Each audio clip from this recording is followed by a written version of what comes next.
I started living in this place when I was 26, which had no trees on it. It was an open field. It was 50 acres of wheat. Everything in that environment, we planted. It's almost like having two parallel families, a sort of vegetal family and a human family growing up at the same time.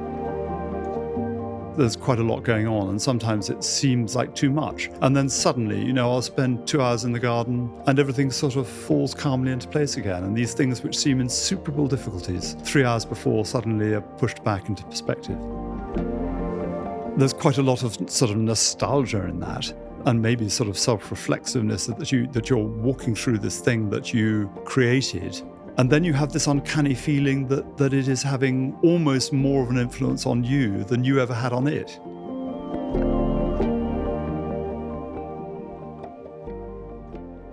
Hi, Tom. Let's start at the beginning. So where did you grow up? Did you grow up on this? Yeah, well, I grew up 200 yards over there. How amazing. So, yeah, I suppose that I'm a very rare and very privileged beast in that I've moved really 200 yards in all my life, and I've never lived away from here, other than when I was a student for more than a couple of years. I lived in London for a very short period when Sue and I first got married, but we came back to live here when we were 26, so we're 27 maybe, so really young, and we started. So I've lived here. I'm 65 now, so whatever that maths leads you to. Yeah, but a long time, most of your life. A long time, yeah. And that's incredibly rare. So, particularly in suburbia. Right. Well, I mean, okay, that's a bit disingenuous. We're not really in suburbia here, but we kind of are in a way. We're 19 miles from the centre of London. But thanks to Green Belt legislation, we're in open country. But we do have hundreds of thousands of people within 10 miles of us. Yeah. So your grandfather bought this initially, is that right? Yeah, my grandfather bought it. He was born in 1864. Get a load of that. Cool. And he married my grandmother, who was local, and I was brought up with her. She died in 1976, and my parents came to live here in the 50s. When it was, a post-war, it was all struggling a bit. My dad was a great builder. That wasn't his job. He was a judge. But in the old days, judges used to get very long holidays, and he built the house which we live in. He loved, he was always at something. Very creative man. So he rebuilt this old medieval barn, which we have as our home, and some sort of pigsties and stuff. And some outbuildings, which I now have my studio in. And this was an orchard which I replanted with him in the early 80s, probably. Okay. So when you were a child, then which part of the estate were you in?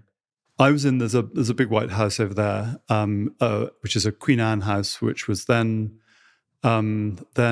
adapted in the about 1811 by an architect called Busby, who was did a lot of work in Brighton and Hove, that kind of thing. And it's a lovely house. It has a sort of glazed veranda with cast iron posts and very charming, very lovely quality of light.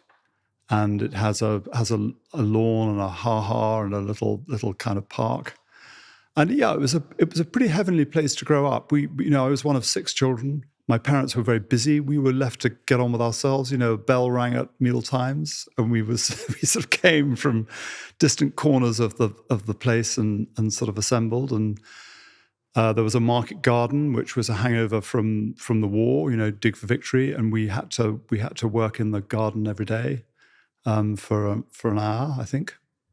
So yes, it was a pretty idyllic childhood, quite isolated, I would say, from the rest of the world. We just sort of got on and did our own thing. What was the downside of that isolation then, do you reckon? I don't think there was a downside. No. Really. I mean, I spent my time in the woods climbing trees. I started planting trees and gardening when I was a teenager. No, there wasn't. I can't pretend there was any remote downside. My parents were quite sociable, but in a very generous way. That from teenage years onwards, they basically said, the house is here for you and your friends. So when I was at university, every other weekend, particularly in the vacation, friends would come and stay. We'd fill the house with friends. It was an amazing thing. So fortunate. Yeah. So 6 siblings. 5. Well, six siblings. yeah. 6 of you. Yeah. So where are you in that hierarchy? I'm number 4. Okay. So sort of just a bit under the radar. The oldest ones always get it tough, don't they? I sort of realise that now. I was able to, there's maybe less pressure on me. But one thing that you do when you're a big family is it's sort of serial niche occupation, if that doesn't sound too pompous. Somebody, the oldest one does this. So you look around and you say, well, I'm not going to do that. The next one does that. Okay, well, that niche is occupied as well. And for me, the kind of tree gardening niche was still just about open. I think I might have been a bit of a cuckoo in that department, but I sort of got in there. And I did kind of make it my own, and amazingly, I was planting trees and working in the woods by the time I say this amazingly, not because I'm pretending that I'm an amazing person, just that I had this amazing opportunity. And I had somebody yesterday here from Hertfordshire County Council who's helping us with a bit of tree planting, and I was saying, look, those spinneys and woodlands, I planted in 1983, when I did a holiday job at Hertfordshire County Council and managed to wheedle some grant aid at the same time. So I've just been incredibly fortunate to live in this environment where I'm walking around seeing trees that are 50 feet tall that I planted when I was a young man, and I'm still planting trees today. That is quite amazing, isn't it? I interviewed someone recently, and we were talking about the idea of belonging to a particular plot of land as if it's kind of your terroir, right? It's like it's part of you. How do you explain that in your context? Do you feel like that? I think for me, it's been one of the most profound things in my life that I started living in this place when I was 26, which had no trees on it. It was an open field. It was 50 acres of wheat. And so every tree in that environment that you see, everything in that environment, we planted.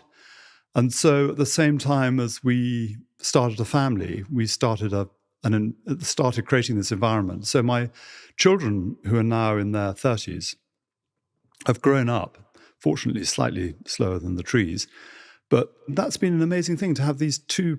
It's almost like having two parallel families, a sort of vegetal family and a human family growing up at the same time. And as this garden and these woods have grown up, your outlook on the world is changed literally, because you're no longer blown off your feet. Your views are limited. The way that you see the sun, the way you see the stars, even the way you see the moon, everything is changed by this environment that is gradually shaping itself around you. And I think that one of the things that is so profoundly different about creating a garden and creating a landscape than it is about a building is obviously that you just set the process going and then it takes a life on your own. So I look at that and I think, well, I planted that tree, but I don't feel that I did it. I don't feel that the tree has done it and time has done it. There's a wonderful sense that it's not an egocentric thing in a way, whereas if you make a building to some extent, you did it. It is a bit finite. And that's a wonderful thing for an architect. But I feel there's something more sort of forgiving in a way about landscape, in that it just carries on giving and growing and developing and looking back at you, and you look out at it, and it's a very rich thing. That's really lovely. So getting back to you as a child, what kind of character were you then? If you're number 4 in the hierarchy, you say you're a bit under the radar. What were you like? Oh, I don't know. I think I was a pain in the arse, probably. I think I didn't stop talking. My brothers used to go burble, burble, burble. And I was nuts about plants. And we had a very active childhood. We had family plays every year. Then after, I had a godfather who used to write plays for his family and our family. And then from the age of about 18, my dad would put on a Shakespeare play every summer with compulsory attendance from all members of the family. It was pretty extreme.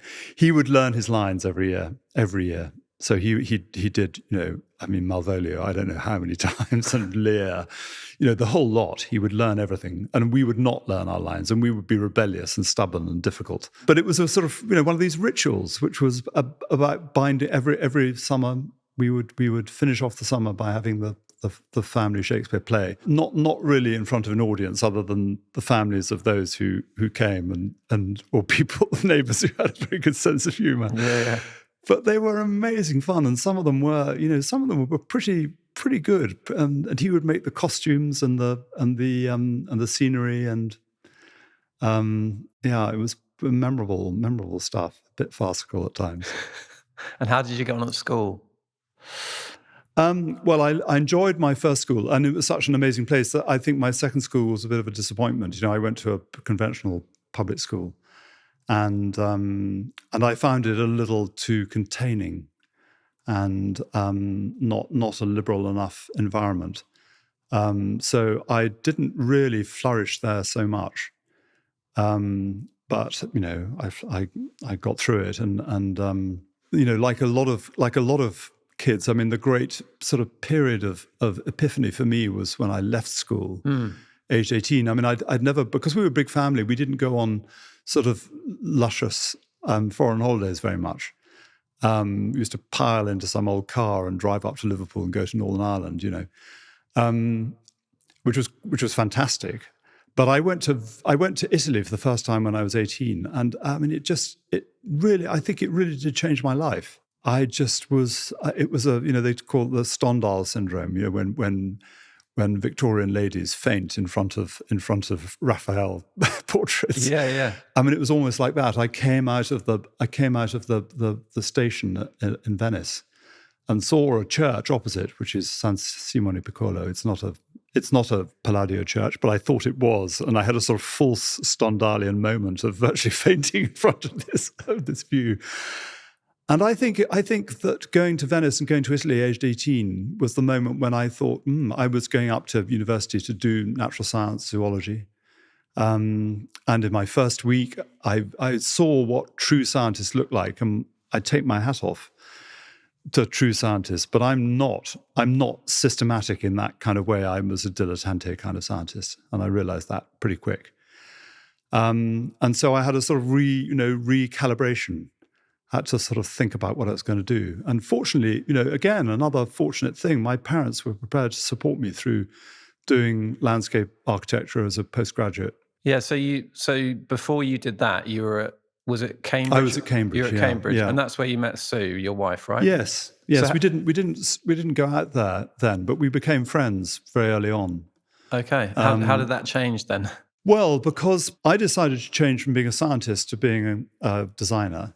She did an English degree at Cambridge, and then decided, partly because her father died very young when she was at Cambridge, that sort of, knocked her back a bit and made her think about what she was doing, and she decided to become a doctor. She'd never done any science before, so she had to go back and do O-levels and A-levels again.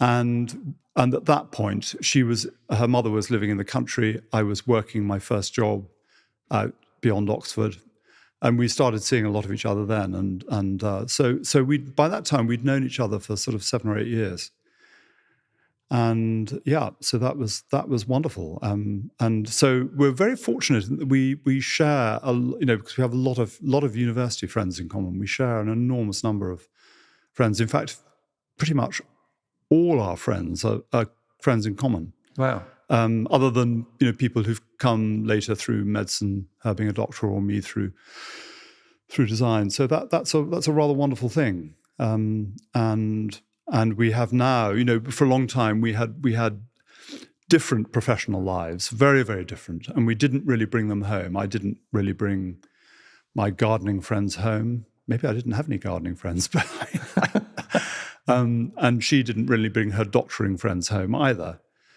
And then partly through we had a a festival here, the Garden Museum, their first festival of gardening and literature we had here about 8 years ago. And Christopher Woodward, the wonderful director there, said to Sue, "Why don't you do a talk on gardening in the mind?" And she did this remarkable talk, which, lots of people had never thought about gardens in that way before. And Christopher came up to her at the end and said, "You have to write a book." And she thought, wow, and she spent quite a bit of time, doing the research for it. And that was a wonderful moment for us because it brought our interests together. And I suppose this project is a kind of culmination of that, having kind of maybe sort of being quite guarded about areas of overlap before. This is a pretty comprehensive area of overlap. Even though, I'm still the one who's doing most of the gardening and most of the kind of maybe the organizing of physical things. Sure. She is doing so much of the programming, of the looking after people, making sure that the community of people are very happy, of thinking about what it means to be in this space and how we're relating to all the other people who have an interest in it. So how did you first understand that this thing of landscape architecture, gardens, could be a profession, and what was that? What was the genesis of that? How did you actually get into it in the first place? Well, I was wary of it first because I thought it was about designing gardens for very wealthy people, which, I do some of that. But I didn't want that to be it. And I met, when I was in my early 20s, before I did the, training, I met Geoffrey Jellicoe, and he was in the middle of designing a cement works in Derbyshire. I thought, ooh, that's interesting. And he was also doing the drawings for this garden that never happened, the Moody Garden in Florida. And that was a pretty inspiring moment. I didn't get to know him very well, but I met him 5 or 6 times, I think. And the other one was a less well-known. He was an American kind of society gardener called Lanning Roper, but very distinguished gardener. He did a lot of work for the Royals and people like that. Just an immensely charming man. So I think I thought that, if these guys, they're in their 70s and 80s, have such enthusiasm for their work, there must be something in this. And it wasn't just about, I think I found the idea of making gardens for individuals at that point quite claustrophobic. And I did do a couple of private gardens when I first started off professionally. And in fact, when the first gardens I ever did, I built myself. I borrowed my dad's car and went and bought bricks and laid the bricks and all this stuff in little gardens in London. And I quite enjoyed that. But I did a couple of gardens for sort of wealthy people, through a couple of connections when I was in my sort of early to mid-20s. I found that too much. I found people getting, the proximity.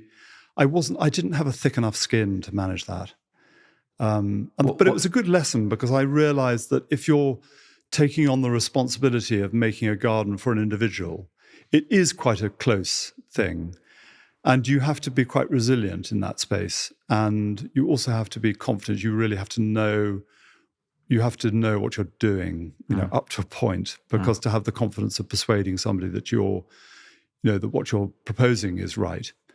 So I stepped away from that private garden thing for quite a long time, and had the great opportunity of making my own garden. I mean, because I moved here with Sue when I was so young, I started making my own garden when I was 20, 26, 27. And that later became the springboard to having my own, setting up my own practice. Which was in 1998, is that right? Yeah, I mean, it's quite, by today's standards, people, they do a garden design course, set up their own business in their 20s, have a television program or whatever, or podcast, a year away. Yeah. I was 38.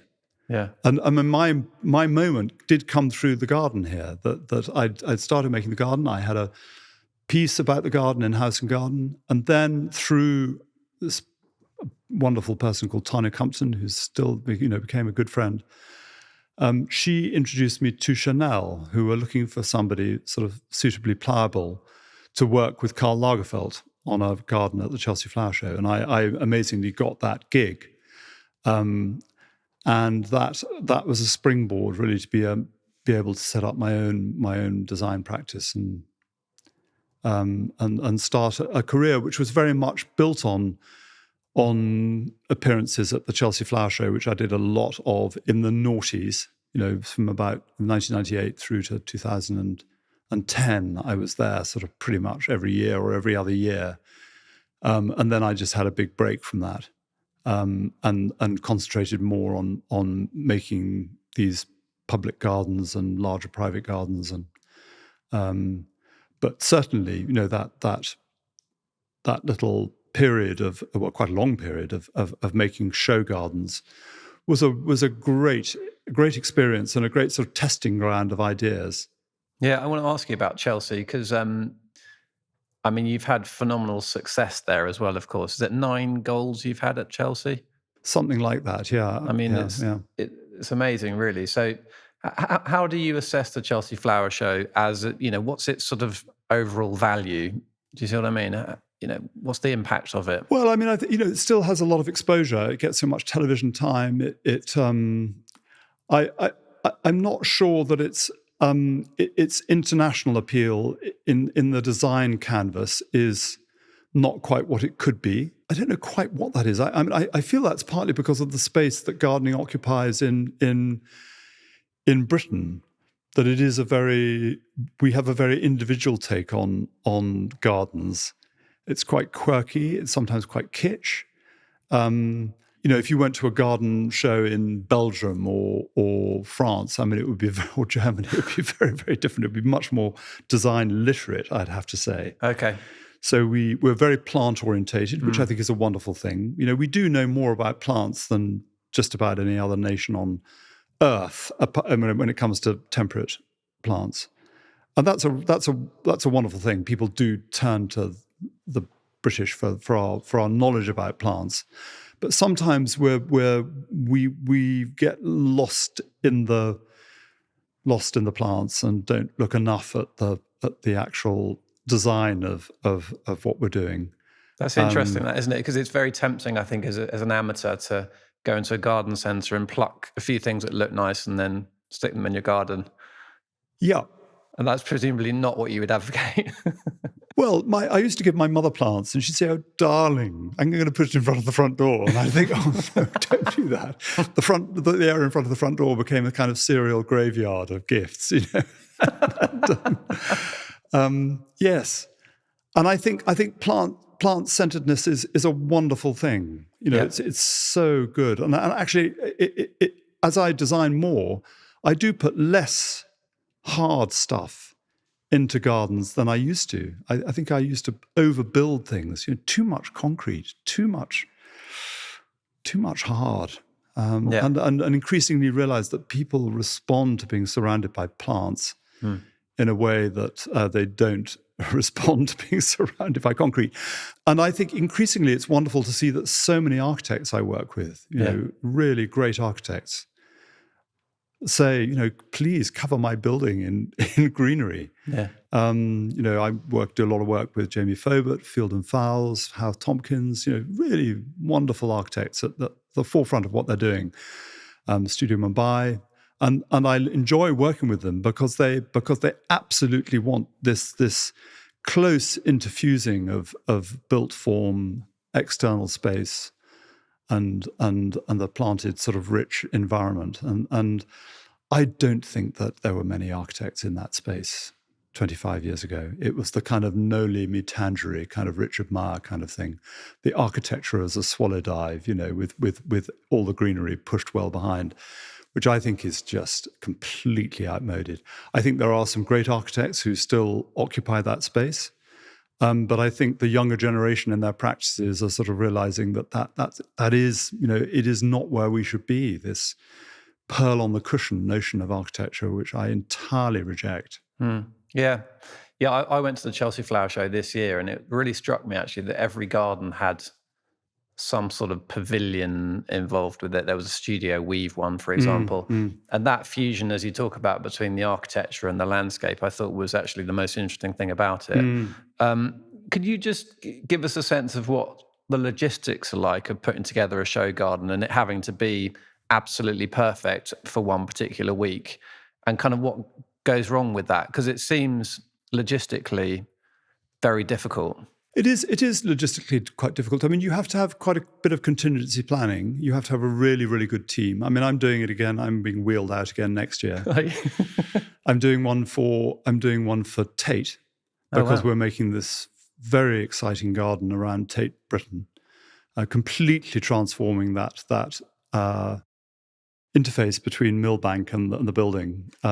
Lots of plants, lots of porous surfaces, lots of biomorphic stuff, lots of great sculpture, and we're going to give a sort of bit of a preview at Chelsea, and that's quite challenging because we need to use all the plants we use at Chelsea, bar a few that will come from here and come back here, will go on to Tate. So that's a big constraint in what, and a lot of the plants we're using at Tate are climate resilient trees. And the thing about quite a lot of these climate resilient trees, particularly things that like hot temperatures, they don't come into leaf until quite late in spring. So that is an anxiety for me, that that some of these trees won't be very leafy, and people will be saying, "Oh, that doesn't look very healthy," but that's what it is. And a lot of these trees come from European nurseries. So there are big biosecurity issues there. So at the moment, we're having to bring all the plants together in a nursery in northern Italy, and then we have to have a biosecurity inspection from the Royal Horticultural Society there. Then we have to bring them in. We have to get the timing right so they don't sit in a lorry for too long. Then we have to look after them over here. Then we have to make sure that we have, if something gets damaged, that we have backups. We have to grow, probably half again the quantity of plants that we would actually use in the garden, because some don't make it. I'm personally not somebody who's particularly worried about whether something's in flower or not. I like there to be a sort of degree of truthfulness about. I don't want to push things too far. But we will grow some things in polytunnels here. We have sorry, I shouldn't over-egg it. We have a polytunnel. Yeah. I'll be putting a few things in there. I like it because it's a great team effort. It's a wonderful opportunity for my team to get involved hands-on. It's a fun piece of theatre, but it does take close planning, and I have to work with somebody in my team who doesn't leave anything to luck. You can't just say, "Oh well, let's hope that works on the day." Have you had any disasters? I've had a few near disasters. I mean, we did a garden in 2005 with the Telegraph, and we used tons and tons of Corten steel. I mean, again, something I wouldn't do now. The idea of using all this steel, and in those days, we didn't worry about what happened to it afterwards. It would just sit in somebody's yard. In fact, it's in my courtyard garden because the Telegraph said, "Oh, take it away. We don't want it." Yeah. They didn't ask me for any money. I said, "Sort of, can we pay you for it?" And they said, no, just take it away. Anyway, that was a bit dramatic because it was all in the contractor's yard, and some kids broke in literally the day before it was going to be delivered to site, and used these big Corten sheets as BMX ramps, bicycling, and drove bicycles all. So they had tire marks all over them. So we had to sandblast the whole lot down back to the raw steel, like 10 days before the show was opening, and then rely on rapid rusting. Can't you wee on it or something? That's what you do with copper, isn't it? You use dilute hydrochloric acid. But then that's another story. Mark Fain, who's runs Crocus, who's our wonderful contractor, went to get some hydrochloric acid from the chemist. And then 2 weeks later has a visit from MI5. Seriously? Special branch. Yeah. Because it's a sort of essential component of bomb-making equipment. That's incredible. These things you don't know. That's so good. I love that. Thank you, Tom. So let's talk about this place. So you live in the barn, you said. So just describe that to us. What's that like as a home? It's a medieval barn. It is 17 metres long, 5.5 metres wide with a gable. probably, about 5-6 meters tall to the apex. So as barns go, it's quite a small barn, which makes it deeply habitable and quite cozy as barns go. And it is our sort of living space. I mean, we don't cook in it or watch telly in it or sleep in it, but it's just one big room up to the beams, and that's a wonderful, wonderful thing. It's very light. So where are the bedrooms then? They're in what used to be the pigsties. Okay. And they're off. They have one long corridor which runs down the side of the building, and they're rooms off it. So it's all attached together, though. They're all attached together, and they pretty much sit on the footprint of what was there from the 17th century onwards. And they form three sides of a courtyard, which is a garden. When we first moved there, that was full of lettuces and stuff, and then we replaced it with this, Chelsea offcuts from 2005. And then from the early 90s, we were able to buy some of the land around it and start making a garden, and sort of gradually we've seeped our way out into the countryside. Well, tell us about the garden as well. I mean, you talked about the court end. If I think about Tom Stuart-Smith, I think about those court end structures in your garden. That's interestingly. Yeah. Tell us about the garden. Well, I mean, the court end was a freebie, but it was a very appropriate freebie because when I was a child, this farm courtyard was a rusty old place with a horse and a pig, and that was about it, and lots of rust and lots of rats, and so it seemed like a sort of a way of revisiting that, but in quite a crisp way, and then as we've extended out into the landscape, we really began our garden making life as a way of giving ourselves shelter from the wind, because we were on top of a windy hilltop and we had small children and you needed somewhere to go. Yeah. And I suppose we started making these sort of kind of hedged enclosures, partly because hedges were the language of the landscape around here. So in some ways, the garden is a bit like a sort of intensification of landscape pattern. It's just a more dense version of what we've got around us. I love that. And in fact, what I'm doing at the moment is now we've got some of the land back from the tenant farmer who's given up farming. Just excitingly, this year, we're putting back some of the hedges that were on the tithe map of 1842. And the thing I almost love most about that is we get the field names back. So we get, for instance, there's a field called Dead Woman's Field. Well, what's the name there? Which was lost when the hedgerow between it and another field called Sumpsters, which is a field for sumpters, I should say, which is a field for draft animals, ponies and maybe donkeys pulling wagons. When that field was removed, those names are no longer valid. Yeah. And interestingly, the wood next door to it did keep its name, but it had a sex change around 1900. It changed to Dead Man Wood, which is what it is now. So I'm very excited by the idea of putting back these lines which restore the names. And so the garden got a little bit out of control, I would say, about 15 years ago, as I just wanted to experiment with more ways of looking after things in a way. And I would say that the garden is almost a tapestry of care, you could say, of different ways of looking after vegetation. There's a meadow, there's a prairie, which is mainly North American vegetation, which we just cut down once a year, but we do, pull out weeds, not very much. Then there's this project over here, the plant library, which is largely maintained by volunteers and is a systematic way of gardening. Of each plant absolutely has its place, and you don't allow any intruders into it, and it occupies its square meter come hell or high water. I mean, husbandry is a rather loaded word because it sort of seems rather sexist.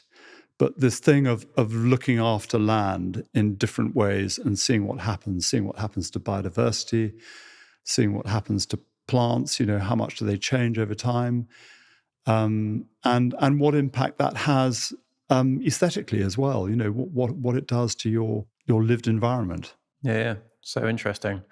I want to ask you about rewilding, because you did a walled garden, didn't you? At Yes, Nep Estate, yeah. which is Isabella Tree's estate, right? She wrote a brilliant book about rewilding, which I think is excellent. But I suppose she's at the forefront.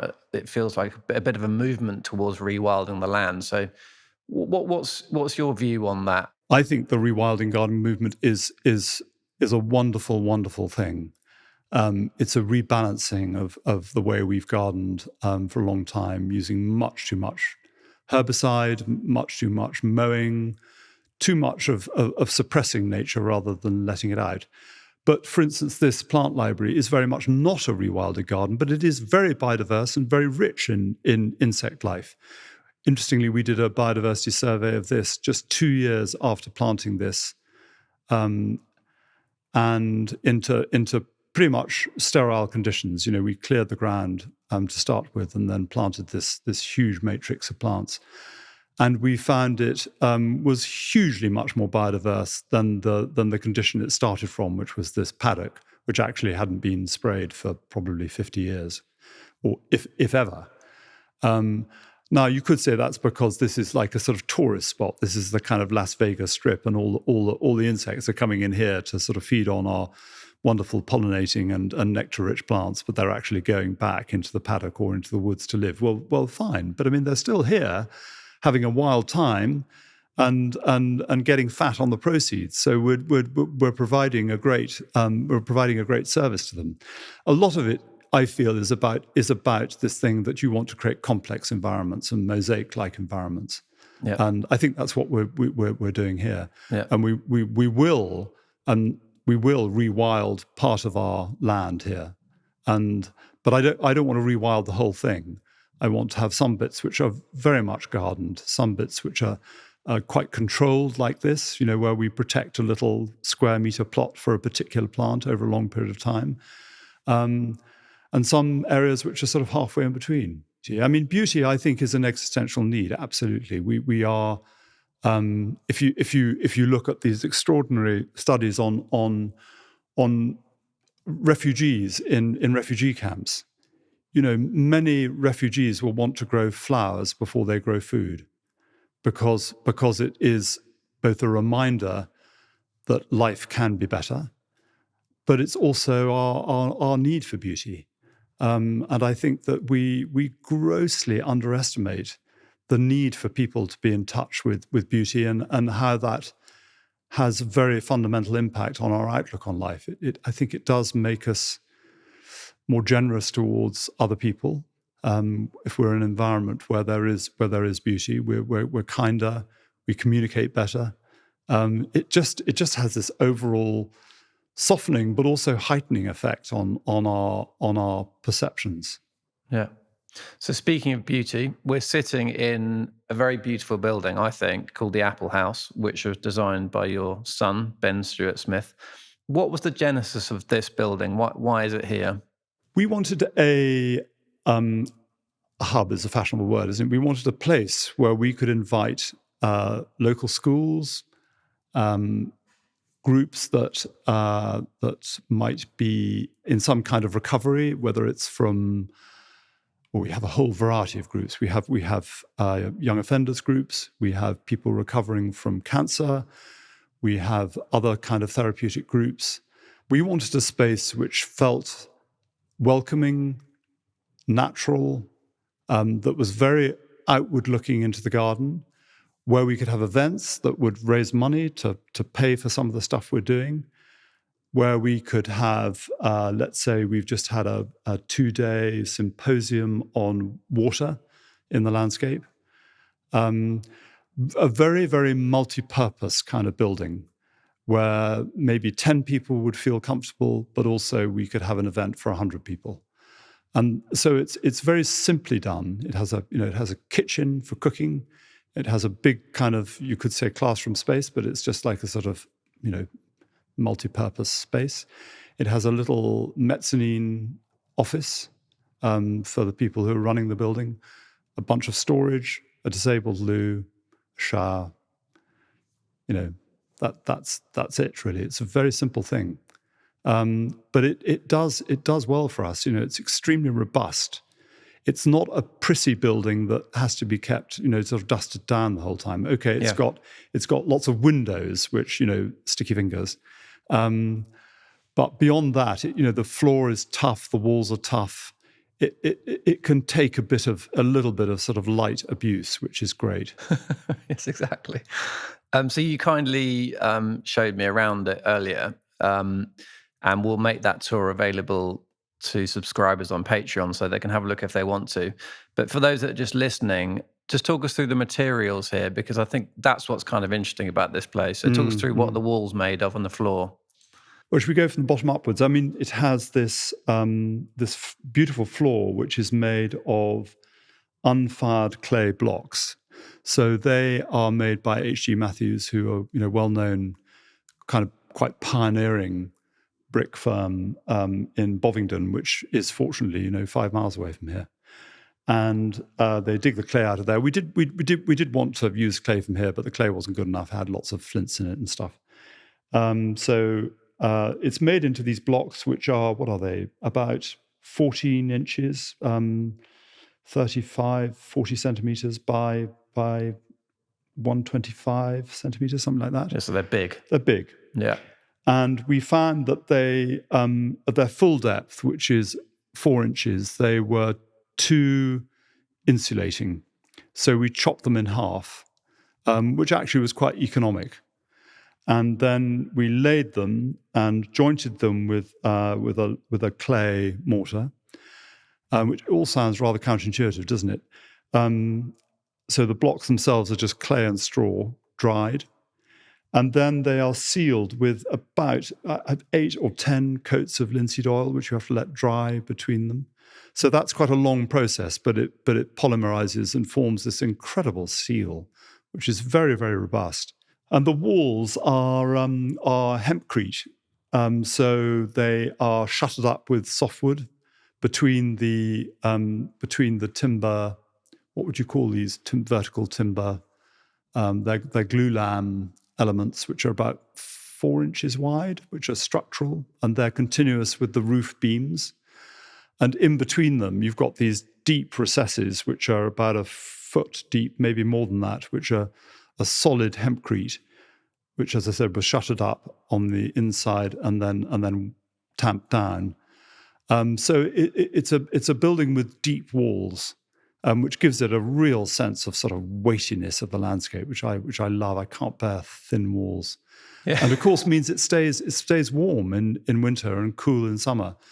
And then the roof is sort of sheathed in ply in the inside, lots of insulation above that, and quite a cheap tin roof on the outside. But it's nice deep pitch. It's black. It looks good, I think.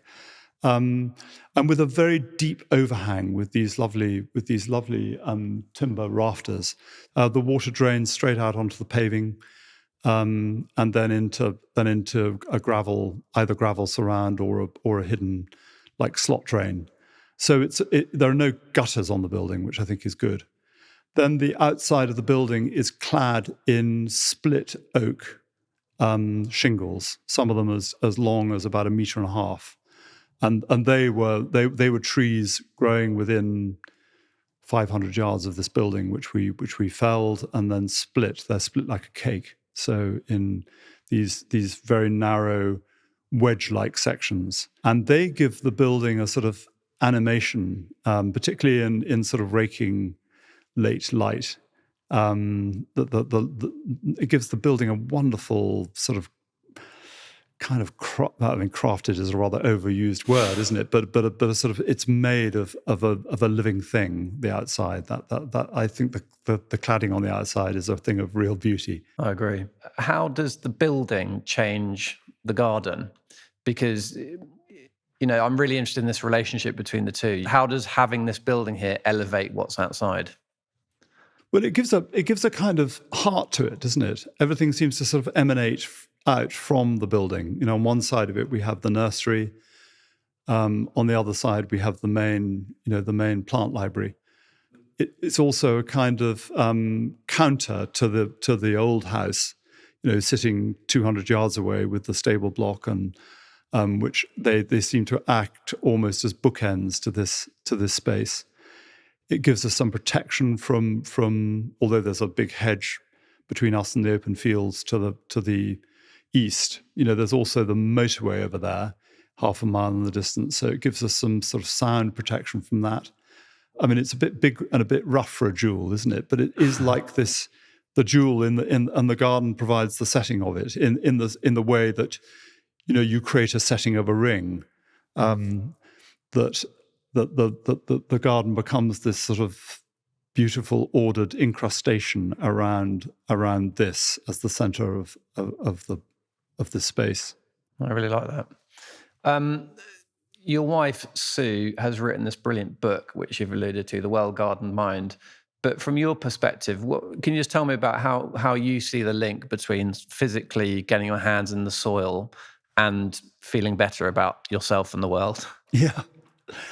This weekend, I went on a sort of retreat with the Royal Designers of Industry to Dartington, and I came back, and started working straight away on Monday, and I felt, oh my God, I haven't been into the garden this weekend. I really, really felt it. Often, because I'm gardening, I garden so often, or I'm in a garden often. I don't feel that sense of nature deprivation, and it is for me partly, filled by just being in nature. If I go on holiday and I'm walking in landscape, I don't feel such a burning need to get my hands dirty. But there is something about this engagement, this physical engagement, about actually being in the stuff, which has become very, very important to me. I actually love digging. I'm looking forward this weekend. We have a tricky area of the garden over here where we have lots of couch grass that is got buried by compost about a foot deep. And I'm really quite looking forward to getting in there and digging over this patch and getting all that couch grass out and just getting the sort of compost on my hands, getting hot and I was about to say hot and dirty. But yeah, I mean, yes, hot and dirty. I mean, I love just being exhausted, coming in, feeling that I've just done stuff in the soil and that I've been with plants and handling them and planting them and digging them up and working with them, and they're my sort of fellows on this planet. That is an amazing thing, which is wonderful to share. I have to say I'm quite a solitary gardener. I like being in the garden on my own. I love the fact that all the volunteers here are gardening together, and they're always chatting away like starlings while they're gardening. For me, it's not so much like that. My work is pretty busy, and for me, the garden has always been a place to just get stuck in, and sort of nature is my big partner, I suppose, in that. Is there anything else that you do for your well-being in that way apart from gardening? I would say, I mean, I read, and that is important to me. That's also about sort of occupying this separate space, and of course, when you have a long day's work, it's quite difficult to sort of go and garden at 9 o'clock at night. So reading before I go to bed, I have to do that, even if it's a short amount. I just have to do enough to get into a separate space, to get into a separate imaginative space of your brain just not being in that kind of washing machine of daily thoughts. Yeah. So what is it for you that contributes most to that washing machine? Like, what is it that stresses you out? I wouldn't say it necessarily stresses me out. I don't think it's so much stress. It's just too much stuff going on. Whether it's this project, whether it's the pleasure, which is 99% of it, of employing quite a few people, whether it's running a lot of different projects, and the demands that brings with it. It's all of that.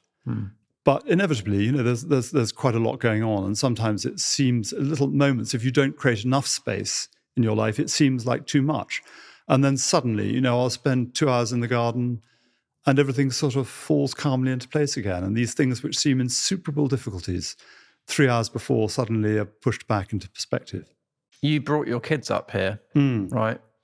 How would you assess how this place has shaped them and who they've become? I hope it was a kind of liberating place. You know, we rather like my parents did. You know, we encouraged them to bring their friends here. I hope I wasn't too precious about what happened in the garden. You know, lots of football happened there. My middle son, my youngest son, who used to strip cars apart and rebuild them with very powerful engines, and would drive these cars around at very high speed. Oh, really? It's very exciting for his friends. Yeah. Like really high speed, you know, little like Cinquecentos with the top sawn off with a with a powerful engine inside. It's fantastic fun. The Kiwis call them paddock cars. Right. Okay. Very good to have a paddock car when you're young. That's excellent. I always ask this question to everyone, but in your case, it feels particularly relevant to me in the sense that you have been on this site the vast majority of your life. So I suppose I'll ask this question, beyond the bricks and mortar of home, what does that word home mean to you, and what does this place mean to you, and how is it an important facet of who you are? I feel it's kind of like I see life through these kind of maybe slightly rose-tinted spectacles, which are created by the world that I live in. And I've spent so much of my time in this place that it is that filter through which I'm lucky enough to see the world. And maybe it makes me into an optimist, because I certainly am. I think as a designer, you have to be an optimist anyway. You have to hope that there's a better way of doing things, and that you can be part of that.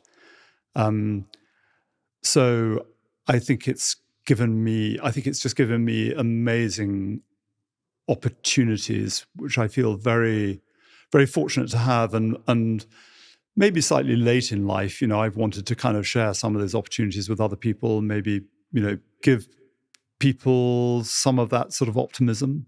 But actually, I more than anything else, I just love the thing of sharing this beautiful bit of world with other people, and that's an entirely selfish thing. It's just great to see people enjoying a place and enlivened by it, I think. Yeah. There's that brilliant Winston Churchill quote where he said something like, "We shape our buildings, thereafter they shape us." Mm-hmm. And I read actually an interview that you did, and you said something very similar, and I don't think you were being deliberately Churchillian about it, but you said you create a landscape and it creates you, Yes. which I thought was really lovely. Yes. What do you mean by that?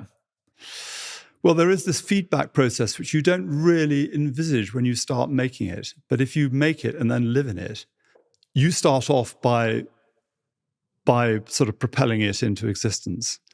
And then it sort of turns back on you and starts making you the person you are. And I think that there's quite a lot of sort of nostalgia in that you and maybe sort of self-reflexiveness that you're walking through this thing that you created. And then you have this uncanny feeling that it is having almost more of an influence on you than you ever had on it. And the wonderful thing about landscape is that is not a limiting thing. It seems to be a liberating thing. It's not a confining thing. It's not closing things down unless you have created a sort of 20-foot high hedged inward-looking space. So I think it's important to create landscapes that have porosity, that are exploratory, and that are to a degree can be outward-looking, and that is part of what Sue and I are doing here is not to seal ourselves off from the world. What I found so interesting about meeting you here today is that this place has been in your family since the 1920s or whatever it is. Your grandfather was here, your parents, and now you, and potentially future generations as well. But for most of us, we don't have that same kind of sense of belonging to a place. So we sort of have to manufacture it. So I always find that quite a difficult process, because we get itchy feet and we think, well, maybe we should belong somewhere else, and why don't we live here? And our friends are really happy in the West Country or Suffolk or America or wherever it is. And you think, well, maybe I'd be happy there too. Do you ever question the fact that you live here? Does it ever occur to you that, oh, maybe we could go and live somewhere else? It doesn't anymore. I mean, there was a time when Sue and I had been here for about sort of 10 years, I guess, when for a little bit of time it got us down, the fact that there were always people, I mean, you haven't really seen it, but, the kind of abandoned fridge bit. and there was an old Hertfordshire speciality called take and bake. You used to steal a caravan or a car and then set light to it. And there were quite a lot of those going on. And, the sense that this was a part of the country that people hurry through to get somewhere else, to Luton Airport or to the north, or, and that people don't actually stop here. But that's what makes it so interesting for this project, And it did mean that Sue and I were able to keep ourselves to ourselves when we were growing up, which we quite liked because we were both very busy. And it's not such a NIMBY part of the world. People are not looking over the hedge and saying, oh God, what are Tom and Sue up to? Bloody garden, it's getting in the way and blah, blah, blah. There's something very refreshing about that from our point of view. And it has made this whole project possible because, well, I would say possible. It's made it much more necessary because the discrepancies of wealth and ownership are so palpable and obvious. So to go back to your question about have I ever thought about leaving? I mean, certainly not in the last 15 years, no, because we've become so entrenched here with everything. And then now, with my design studio here, that the trenches are well. But I don't feel about it in a sort of dynastic way. I don't think, the Stuart-Smiths have been here for 3 generations. We're going to be here for another 3. I feel back as far as my parents and my grandmother being here, and that's lovely memory. And the whole of our family are very deeply connected to it. But yes, it may all come to an end at some point. It'd be sad if it did, but. I hope that this place can remain a kind of lung for a long time yet, and I feel that these green lungs, they are the places of the future that we're going to rely on to give us some kind of mental breathing space.